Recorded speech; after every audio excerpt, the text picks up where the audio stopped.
It's a good day to be indigenous. Get up, stand up. They are going to become more brutal. Because all the hippies were trying to be Indians anyway. They're going to become more repressive because it's a matter of dollars and their illusionary concepts of power. Hey, Victor. We must live in balance with the earth. And also with recent happenings at Wounded Knee. I am awake. Welcome to Native Roots Radio presents I'm Awake, and I'm your host, Wakanja Hade. Hey, Kadagi to all my friends and relatives in four directions. You are listening to Native Roots Radio presents I'm Awake, and I'm your host, Robert Pilot. Hey, we discuss local and national Native news and events, and as you know, Chujunk, Native issues are human issues, and human issues are Native issues. Mm-hmm. You are right, Daga. This portion of the show is supported by Native Roots Radio Network on Patreon. That's Native Roots Radio Network on Patreon.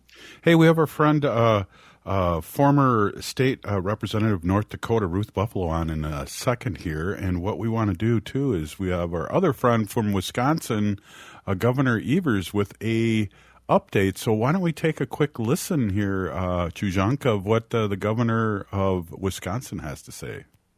Hey there, Native Roots Radio. Governor Tony Evers here with my weekly update. This week I delivered my sixth State of the State address, where I declared 2024 the year of the worker in Wisconsin and announced my plan to address some of the pressing issues facing our state.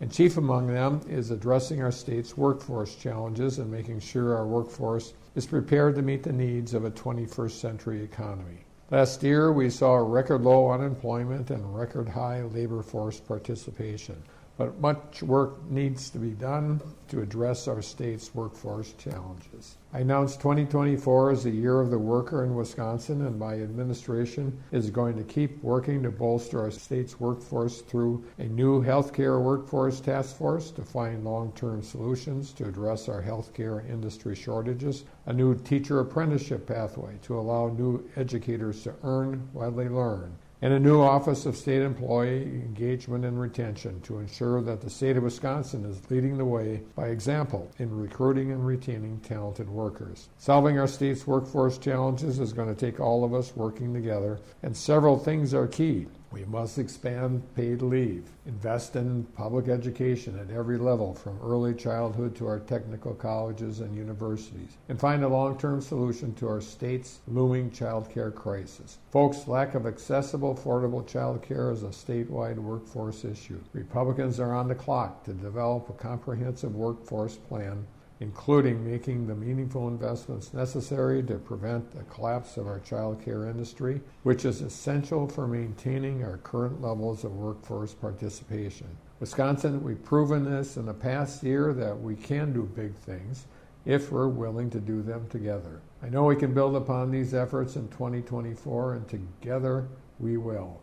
Let's get back at it, and let's get to work. Thank you, and take care. Back to you, Robert, and Native Roots Radio. Hey, Pinagigi, Governor, for that update.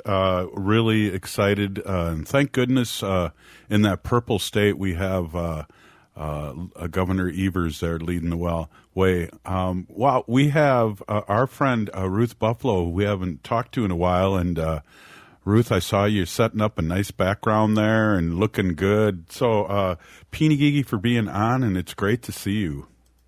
Yes, Mazigarads, thank you for having me. Hey, just touching just a little bit on the governor, what the governor said. Just a great, Democratic governor there in Wisconsin, and holding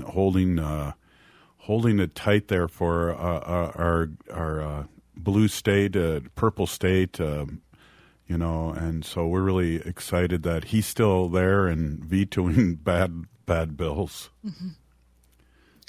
Right. Yeah, it's important to have a Democratic governor for sure. I mean, it's been exciting watching the blue trifectas across the country, especially our neighboring state of Minnesota, also Michigan. I'm a big fan of. Apologize for the puppy in the background, but Um, No, so we like yeah, puppies. No problem. Yeah, no problem. No problem. That's why everyone knows it's live. Hey, so what have you been up to? I know. Will I be seeing you this February 14th in Minnesota? Will you be up there for the MMIW walk? yes, I believe so. I was invited back again this year, so always go where I'm invited, of course. And so used to live in Minneapolis back in the day before, having a family. So yeah, it's always good to be back in Minneapolis. Right on. And then I'm in the neighboring city, St. Paul, and we love St. Paul too.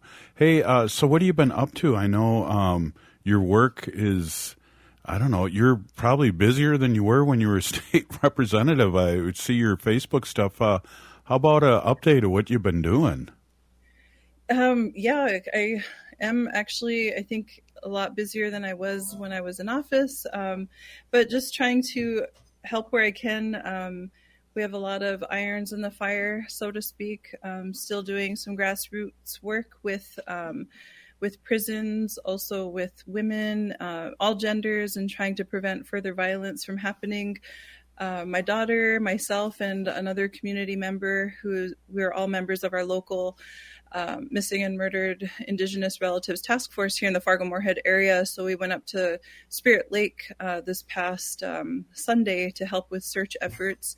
There's a young enrolled member of the Spirit Lake Nation who has been missing since January 5th. And her baby is about 8 months old right now.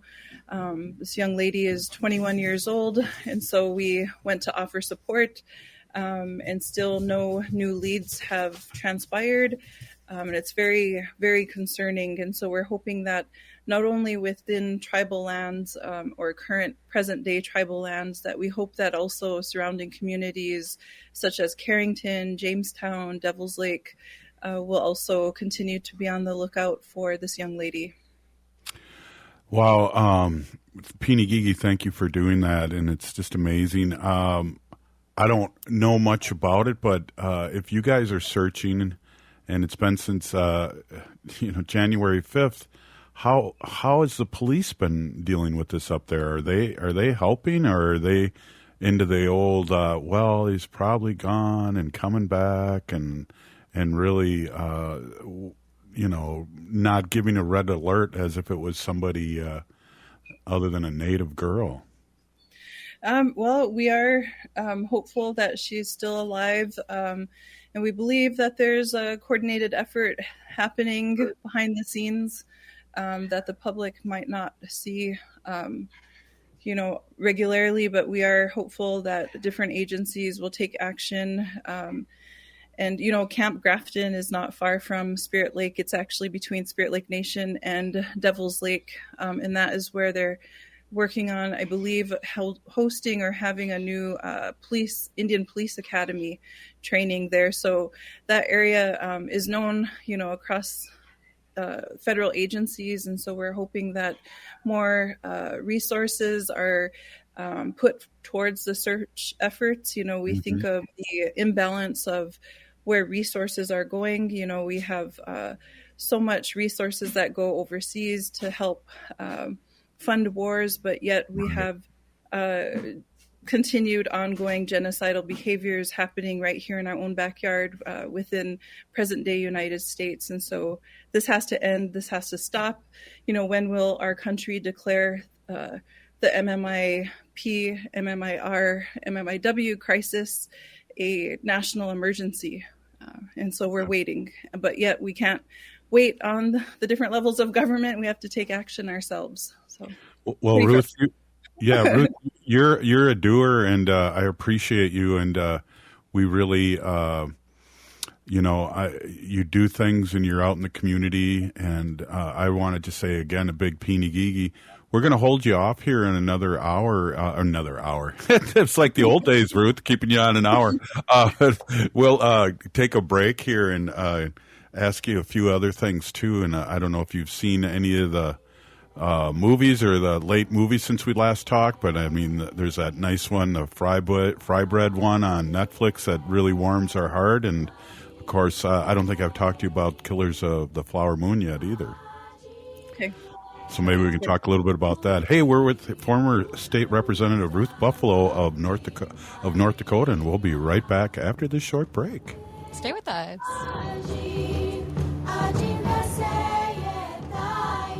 We are your relatives. We are your relations. Brothers, sisters, sons, daughters. And some of us are your grandchildren. We are your community. Historically, we held places of honor and respect. Because of the impact of colonization, some of us are rejected, thrown out from family, friends, and community, set up as targets for sexual violence, sex trafficked, humiliated, tortured, and murdered. Everybody has the right to be safe. We are your relatives. Remember, homophobia is not traditional. Sponsored by the Minnesota Indian Women's Sexual Assault Coalition. Life can be hectic. Sometimes the pressure can feel like too much, and the emotions can be overwhelming. Hennepin County's COPE Mobile Crisis Response is here to listen and help you find a way through whatever is going on in your life. Call 612-596-1223 for no-cost crisis support anytime, anywhere in Hennepin County. That number is 612-596-1223. Hey, if you're like a lot of people, you're probably relieved that the holiday celebrations are over. But there's one thing that might stay with us from the holidays besides all those gifts, and that's COVID-19. Numbers from COVID are going up as we spend more time inside. And Native Americans are seeing even bigger case spikes. With all the indoor celebrations over the holidays, you may have unknowingly been exposed to someone with COVID-19. That's why it's important to stay vigilant. If you notice any symptoms like a fever, a tickle in the throat, or heavy fatigue, take an at-home test. They're still free and can be ordered at sayyeshometest.org. If you do test positive, you're eligible for free treatment, and no health insurance is required. Visit health.state.mn.us to connect with providers and receive your treatment. Let's make 2024 the healthiest year ever, securing a brighter future for our Native community. You're listening to Native Roots Radio. This is Spirit from Reservation Dogs. Get up and listen.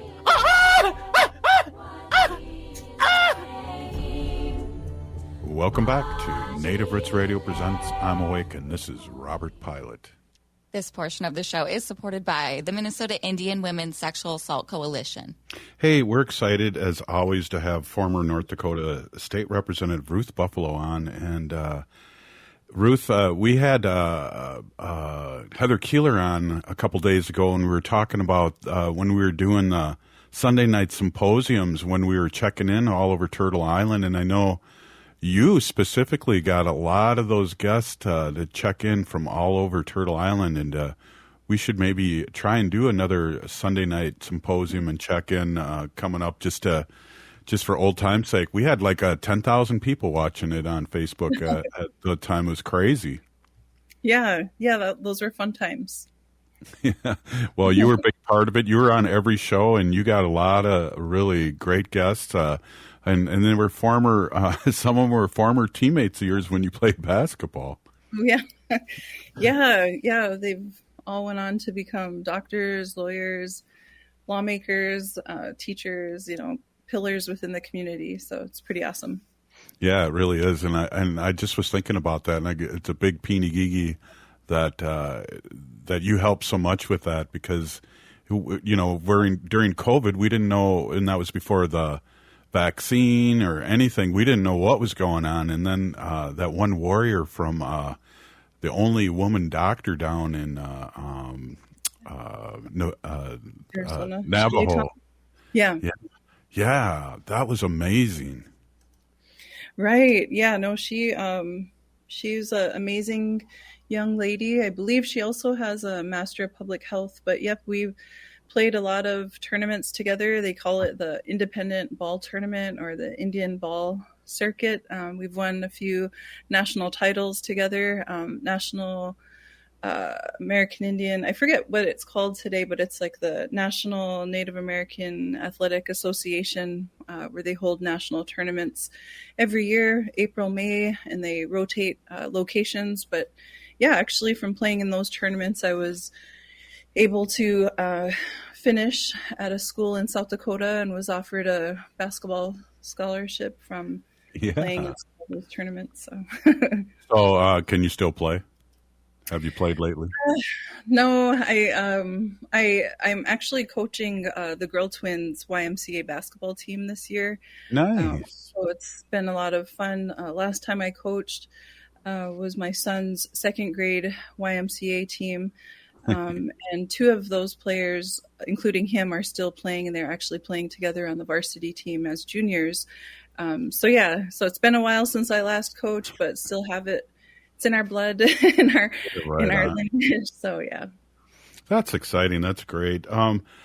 Before we talk a little bit about the media and especially the good media that's been coming up and with Native and Native representation and the reservation dogs and things like that.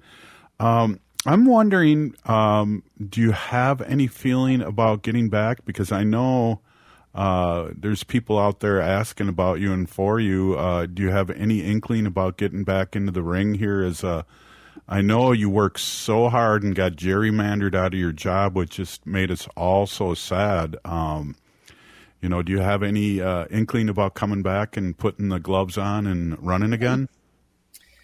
I'm not sure exactly. I've been asked a few times now, and they're reminding me, saying, "Well, most people need to be asked at least 3 times." So, just be on the lookout. We're gonna, we're at number 2 right now. So, but I don't know that I'm not sure. I mean, every day I have boxing gloves on. It feels like, to fight against or fight for equal treatment, better treatment, justice, every day, just, as a mom, whether it's, standing up to bullies in every level of school system, because we have kids in the elementary school system. We have a son in the high school and a daughter at the community college level. So plenty to do. And I, will definitely, I'm helping make sure that we have representation in each of our districts within our state party.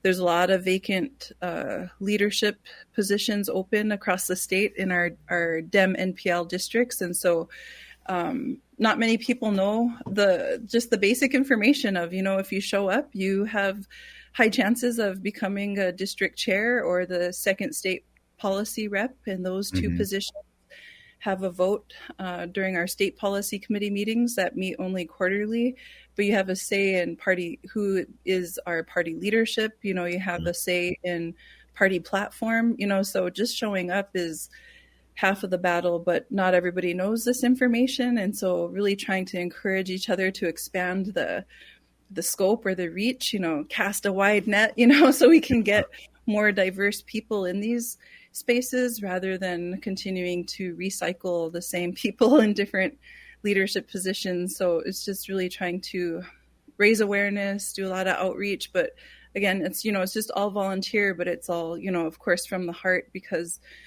anything that we do, it's going to make a big difference in the long run. We might not even live to see it, but hopefully, our greats will. So. Well, I agree, and you're a doer, and I think what you just said there is a lot, is a lot to do, because people need to know that they're just like everybody else, and they can run, they can be involved. It isn't an elitist thing, and even though some parties want you to think that, one of the things here, Ruth, I don't know if you know this, but in St. Paul, we had a new city council election, and every one of the people in St. Paul, they're all women. They're all BIPOC except one, and they're all under 30 years, or all under 40 years old. That is amazing. I mean, it's so hopeful. I remember seeing that on the space formerly known as Twitter, but that was so exciting to see. We need more of that in North Dakota. I think everywhere else is pretty diverse except for North Dakota. And so North Dakota has a lot of work to do. And for some reason, there's a shift that is happening everywhere else but North Dakota. And so I think North Dakota is trying very hard to hang on to, that. So things do need to change, and it's going to change regardless. But there's a lot of resistance. Yeah, like I bring this up a lot, Ruth, but like Haley's a Gen Zer, the producer, and my Chujunk, my niece, and she, no nepotism there, by the way. She's never been had any phone call about polls or any of that. So when you listen to the media out there, they're making it sound like it's closer than it is, and maybe trying to discourage people to go out and vote. Because, like I always say, we outnumber them. And if you want to do something and are worried, not you, Ruth, because you're doing a lot, but a Gen Zer or anybody out there, get involved, get people registered, and because we outnumber them. And we got to remember we have the power, and don't let anyone tell you different. Yes, for sure. Our daughter, the oldest, she's a Gen Zer as well. And I believe she is the youngest member within our state policy committee. And so she is District 27's second state policy rep. And so she has voting power. And she is learning a lot, but again, it's, just showing up. And I don't think many people realize that, but I believe she is the youngest member in the North Dakota Democratic Nonpartisan League's state policy committee.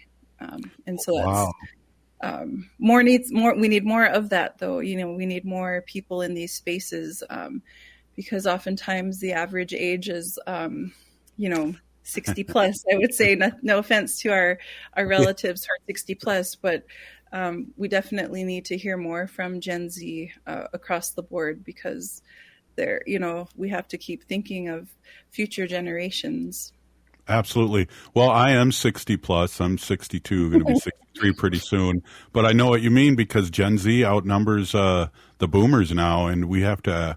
And they saved us the last election, and I think we have to re-engage them and also register new voters. And I think that really makes a difference and can make a really big difference in this political atmosphere.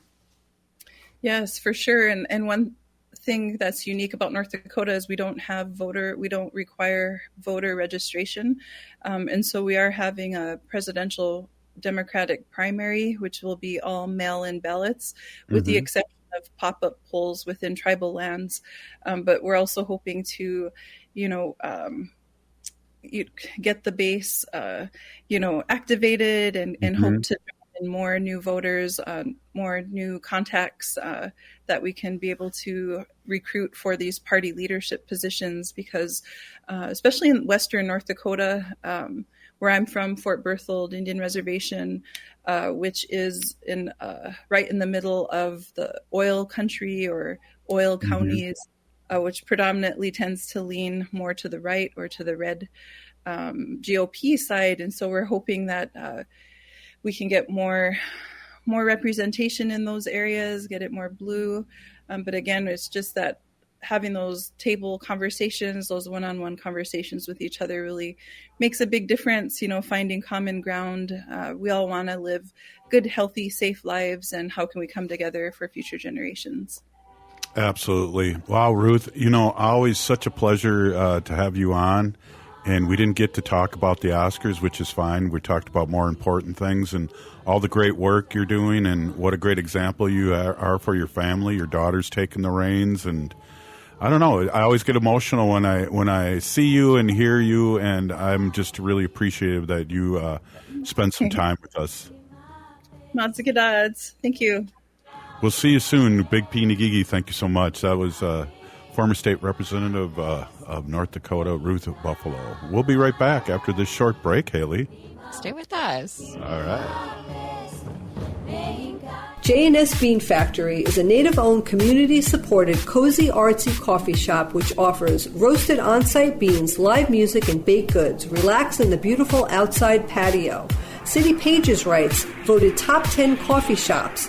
Tucked into a quiet corner of St. Paul's Highland Park neighborhood, this coffee shop roasts beans on-site from the best coffee-growing countries in the world. Located at 1518 Randolph Avenue, St. Paul. The good stuff.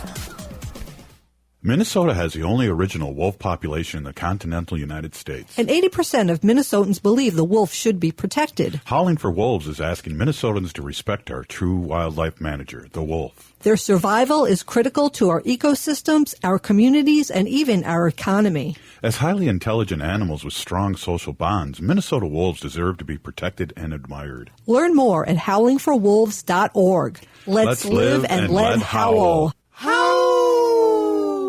The city of Minneapolis is now on Native Roots Radio with Minneapolis AIR. AIR stands for American Indian Relations. Guest host Christine McDonald talks to people about important things affecting the city's Native communities. Minneapolis AIR dives into topics like public safety, public health, elections, and so much more. Tune in to Minneapolis AIR on Native Roots Radio from 5 to 6 p.m. on the second Wednesday of every month, right here on AM 950. As we pack away the ornaments and bid farewell to the holiday season, it's time to unwrap the gift that keeps on giving, getting protected by a COVID-19 vaccination.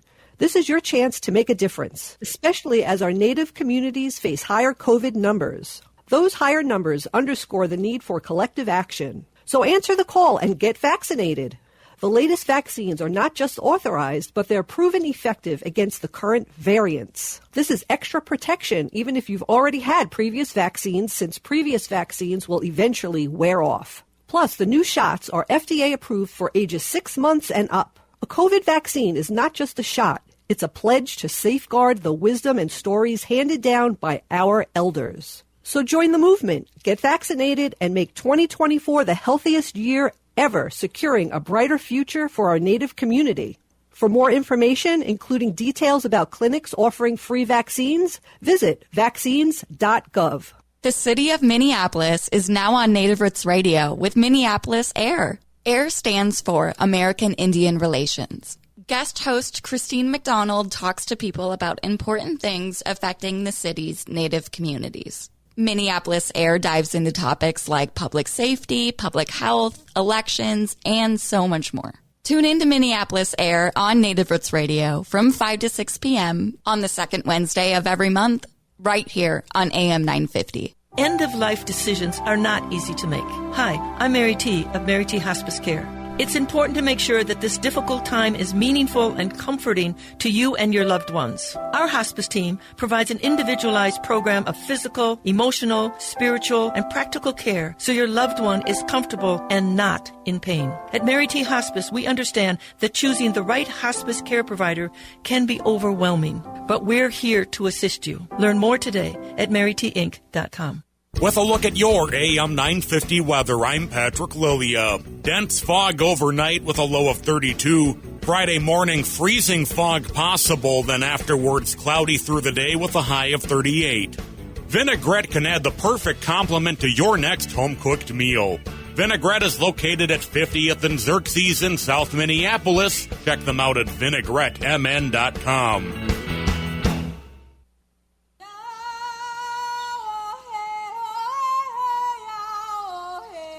This is Leonard Peltier.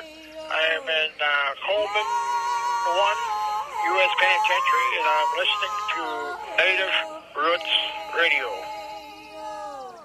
And we're back to Native Roots Radio presents I'm Awake, and this is Robert Pilot. This portion of the show is supported by Native American Community Development Institute, or NACD, in Minneapolis.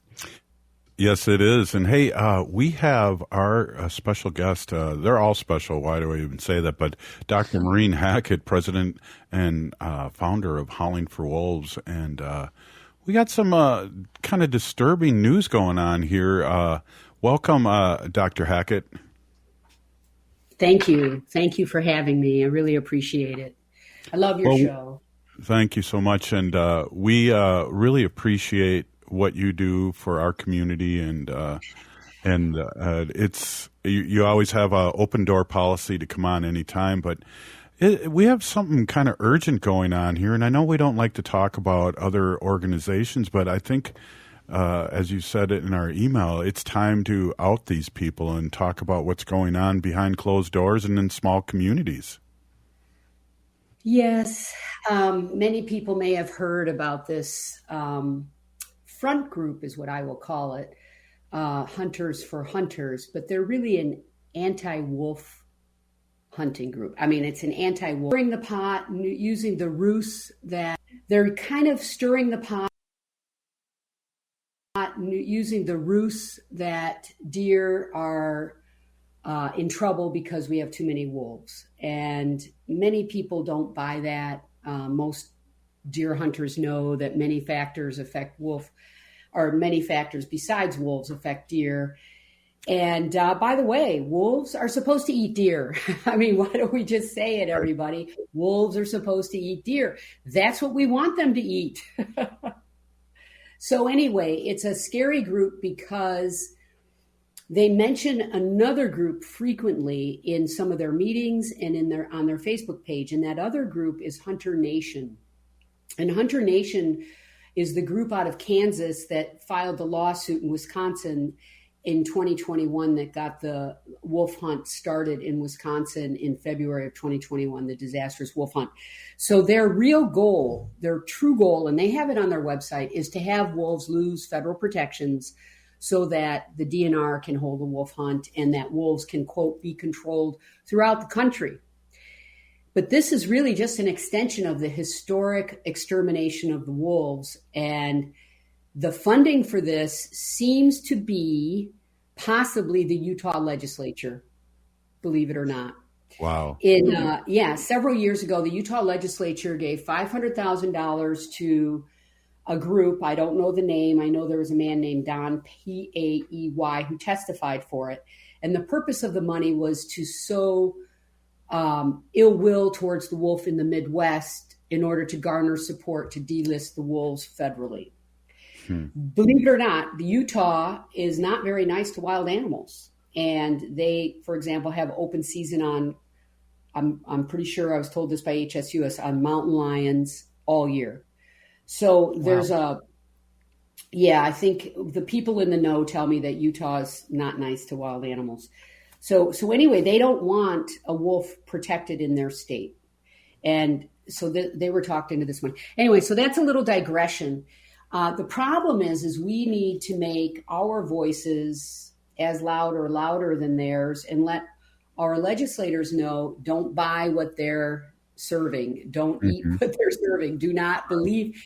Don't worry. Nobody's believing them that somehow we have wolves running amok and that they somehow have the answers for how we should, quote, manage wolves.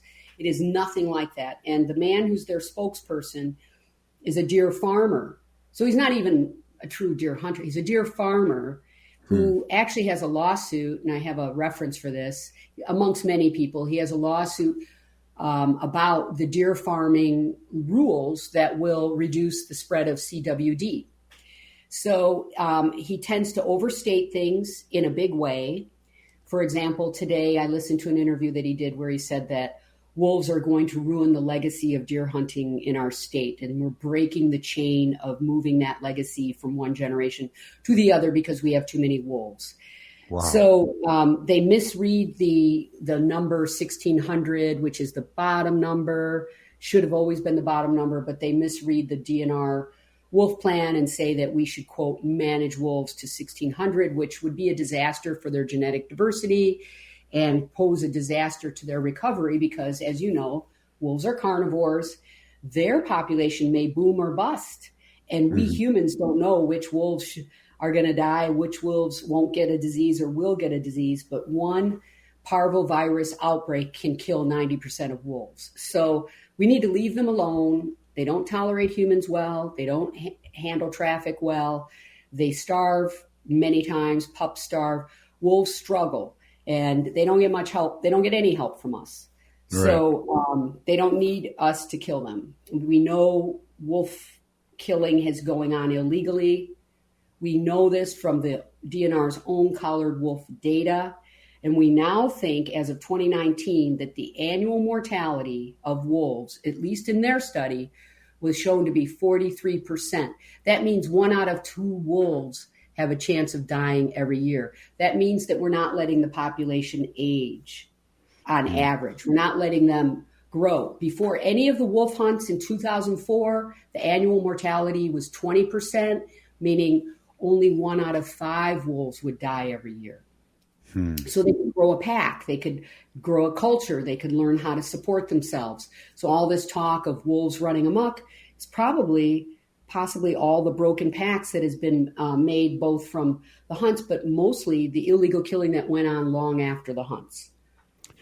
You know, we're talking about delisting again, and we're talking about the Republicans trying to lead that way.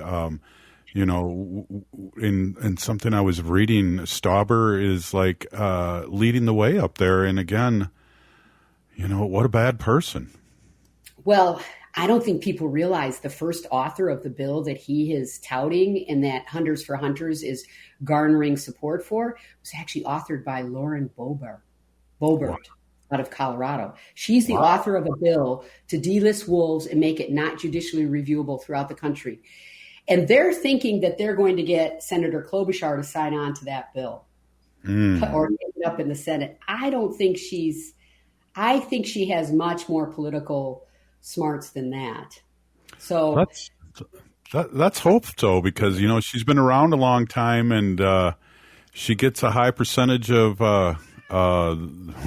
votes in the state, and that ought to tell you that she's kind of in the middle and not as progressive as we'd hope. But let's hope so, because years ago she was not friendly with the wolves. Well, and she still has a mixed relationship with wolves for sure. For example, we really need people to take an action on our website where we are calling her out for signing onto a bill that Senator Tammy Baldwin is sponsoring, which is called the Northern Great Lakes Wolf Recovery Act. And it's not as bad because they don't have a no judicial review, but it misleads people into thinking that the states can handle the wolves, that the states will continue their recovery. And what I always say is, look, there wouldn't be a problem delisting wolves if the states would actually continue their recovery and instead of immediately killing them. Now, I noticed a chat question that asked whether tribes with the Wolf Clan, if we're garnering help, have you contacted wolf clans from different tribes? I did send out several emails to several tribal Department of Natural Resources, Anishinaabe tribes, Ojibwe tribes. I haven't received one response. I need to work harder, but I have done that round back in 2012, and all the Anishinaabe tribes were against the wolf hunt, and they had written the Department of Natural Resources in Minnesota, and they were treated so disrespectfully. Red Lake Nation then, at my request, I went to their tribal council meeting in 2012, July. They actually put together a letter, a resolution to ask the governor to not have a wolf hunt, and it was unanimous. And we posted it on our website. It was just so disrespectfully taken. So now that we have more legislators that are tribal members, and I guess I'm asking for your help. I'm asking anybody to help me get some people in leadership who represent the tribes to really help us get a hearing on this bill.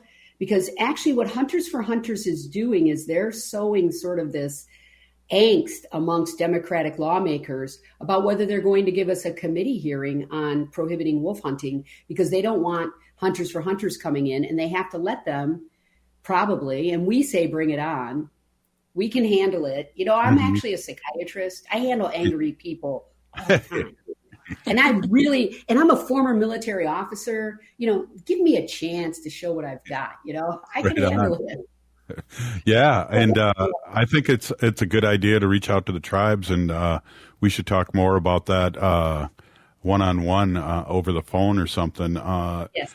You know, we always bring this up when this comes up, and we have all this different verbiage and all these tricky words. And, you know, Stauber says something like, you know, in Minnesota, we have 50% of the wolf population in the country. And, you know, I'm proud of that. And he wants to blow them away with that information. We have the last population that did not go extinct. There was recently a genetic diversity study that showed we have the most genetically diverse wolves, and they're losing their diversity out west because they're killing them so much. So we really need to leave them alone and let them work out their genetics. You know, we can't. We don't know that. We don't know, you know. So, right. Yeah.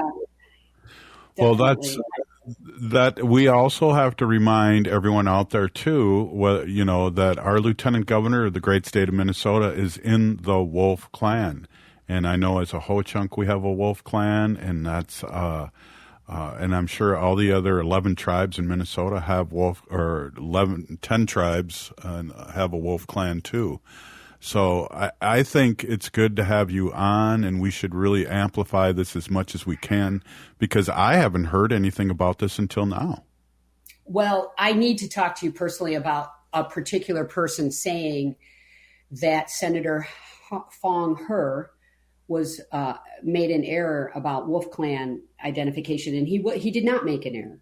So we actually need to bolster their self-confidence with the lawmakers, with the fact that if we didn't jump in 2012, there would be no wolves. If I was afraid of a conflict, we wouldn't have a wolf. We had to jump in. We had to insert ourselves. So we're there now, and we're standing our ground, and we need the legislators to pass the bill, because when our lieutenant governor and governor are no longer in office, we won't have the same support for the wolf. So that's why we're trying so hard this legislative session to solidify some protections at the state level, because even if it goes bad everywhere else, we can protect these wolves. Dr. Hackett, can you stick on for a little more next segment? Absolutely. Hey, this is Native Roots Radio presents I'm Awake, and we'll be right back after this short break.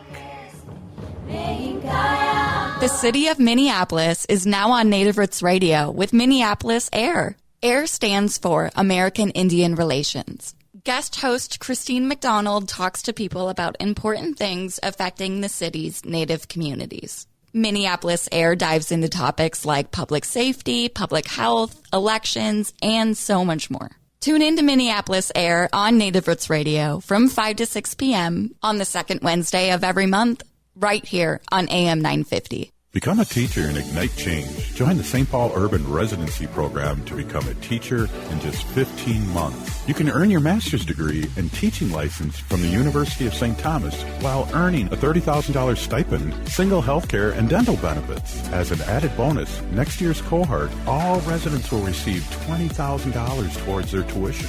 Apply now. Applications due February 28, 2024. Visit spps.org/SUTR. As we age, it's important to invest in our health and to help protect it. Like the flu, COVID-19 is always changing. That's why it's important to stay up to date on your vaccines. By getting the flu and COVID-19 vaccines, you can renew your body's defenses and lower the risk of getting sick. Get your health boost and protect yourself against the flu and COVID-19. Find vaccines near you at vaccines.gov.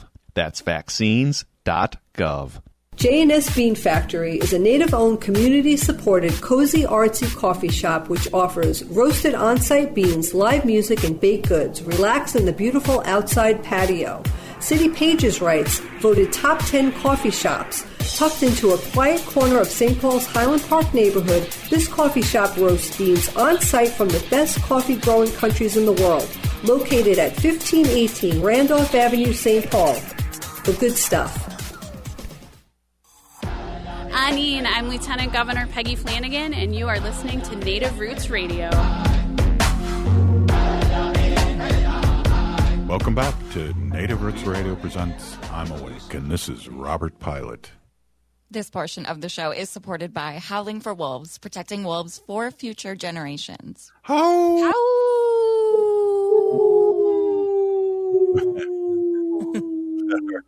That was the best howl.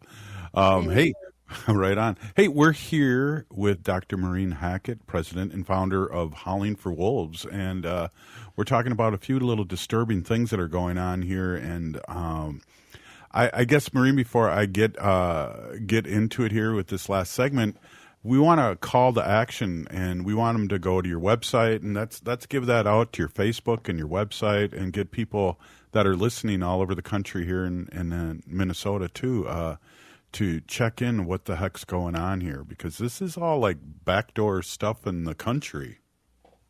I know. Howlingforwolves.org, we have a take action button, which has two actions. One is for Minnesotans and one is for everybody, including Minnesotans. So the take action is about writing, basically writing the senators, U.S. senators, in particular, if they're from Minnesota, Amy Klobuchar, because of her bill, and getting the other senators throughout the country to not support her bill. And then at the state level, we haven't been pushing it a huge amount, but we have it up and it's ready to go. And we want people to start taking actions to tell their state legislators they don't want a wolf hunt, and to support non-lethal methods funding, and to support a prohibition on wolf hunting. We have really good reasons for that. And I think people don't even really know how cruel wolf hunts are. They're really not somebody sitting in a deer stand and shooting a wolf with some acumen and accuracy. No. It's baiting, it's trapping, and it's snaring. And really these trappers that do this, I know for a fact that many of them beat the wolves to death because they don't want to have a mark in the pellet. So they're up close and personal on that wolf, And the other thing is I have an article where the DNR talked about how the wolves behave in traps when they approach them for research. Wolves cower. Wolves are afraid of humans. Mm-hmm. So I think, as much as I know people don't want to hear these distressing thoughts, and they are traumatizing, and we try to remain positive, but I think it's important people see, this isn't really about somebody sitting in a deer stand and waiting for a wolf to walk by. So we have those two actions, howlingforwolves.org. We have a great Instagram account called Howling with a number 4 Wolves. And we always have the same stuff we have on that. We have on Facebook. We have quite a bit of engagement there. And we're on X, I believe. We are. But we've been mostly focusing on Instagram and Facebook, but we are on X. And so take the action. But more importantly, what we're going to be trying to do is getting people to actually possibly send postcards. I have a bunch I'm ready to distribute to their legislators so that they don't just see it as an electronic action. So we want to do that. We want people to maybe, actually try to make a meeting with their legislator, even if it's not during Wolf Day, which is April 17th. We're going to have people gather at the Capitol on April 17th.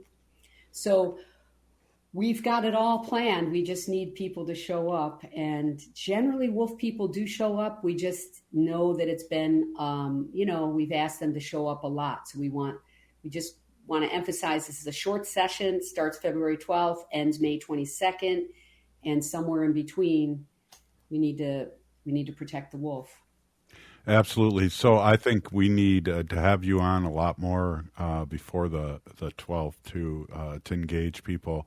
We have a lot of people out there listening that are totally behind Howling for Wolves, and you've been a partner of ours for so many years, and we don't take that lightly here because of what you do and how you support us, but also what your work is. So, Wendy and I and Haley are so proud to have you as a guest and somebody that knows what's going on and in doing this work. So we support you, and I personally will do whatever I can. We really appreciate it. I think really now's the time. I think most people think that with Lieutenant Governor Flanagan in her position that we probably won't have a wolf hunt. I mean, I can't imagine that happening, but their term is up in 2 years. We don't know what's going to happen then, and we don't know what's going to happen this fall. So that's why there's a sort of this level of urgency. It's amazing, though. It's amazing. I will tell you this. I think the wolf is so easily vilified and so easily used as a political pawn. Basically, politicians trade favors off the back of the wolf because the wolf, what does the wolf have to offer besides their beauty, their symbolism, their creativity? I mean, all the things that we value, and the fact that they just are a sentient being. But we are training Western children, even right now. If you look at the Disney movie Frozen, you see the scene of wolves. You look at all these caricature of wolves, and then you see how we've merged fear of death with the wolf in fairy tales. Yeah. so we have to kind of, even if some of these hunters for hunters don't know it and don't believe it, they have an internalized, conditioned response to the word wolf, and that is fear. Right. And if we as a human population, and this is what I would say to a leader in politics, if as a human population we could figure out a way to allow wolves to coexist and for us to not react to fear and instead be logical and also compassionate and humane, we actually would move a few steps forward as a society. We would actually probably learn a little bit more about how to treat each other. And I think it's a challenge that we should take and not back away from. Well, Dr. Hackett, you've been in this business for a long time, but thousands of years ago, Native Americans watched wolf pack and taking from how they treat their young and who leads the pack and all those things into our DNA and our history as Native Americans across Turtle Island. Yes. I had to visit a relative in Melbourne, Florida, elderly. And I went to the Archie Carr National Wildlife Refuge area. Well, it's not a national wildlife refuge, but it's a turtle restoration area. And we talked about how Archie Carr started this turtle restoration, turtle preservation, conservation group in the 50s. And he said, this is an animal, this reptile has been here since before man. Right. And is in our DNA, basically. We share DNA with this. And if we let the turtles go, we're really letting part of our humanness go. And I think for wolves, it's the same. If we let this wild, sentient, and gentle being go because we cruelly just kill them out of existence, I think it takes away from our humanity. And if I can somehow find a legislative leader to really take that to heart, to realize this is not what I've been called is just a love. I've called a love affair with this animal. That's what they talk about. That's how they talk about me, that I have a love affair with this animal. Well, at least I have love, right? Right. That's a good thing. That's a big thing. And I mean, it's like, it's between, I don't know, the reptile mind and people that are in people and things that belong here and deserve to be belonged. So, yeah, it blows my mind. And the wolves blow my mind. They are very intelligent. They are and they have a moral compass. They feed their young first. They represent humility, is what I understand. That, Maingan in Anishinaabe culture, when you talk to them about what the wolf represents, the eagle, Magizi represents love, but the wolf represents humility. Yeah. So I'm always trying to channel the wolf when I'm dealing with legislators. Yeah, well, we're here at Native Roots Radio, and I'm here as a citizen of Ho-Chunk Nation to reach out and help you any way we can, because it's a big deal. And Dr. Hackett, thank you so much for being on, and let's stay in touch and talk soon. And everybody take an action, howlingforwolves.org, and find out who your legislator is and write them a personal email. Send them a note. On. Let's do it. Thank you, Dr. Hackett. Hey, if we're still here, we are the 7th generation. And free Leonard Peltier. Now. Free Leonard Peltier.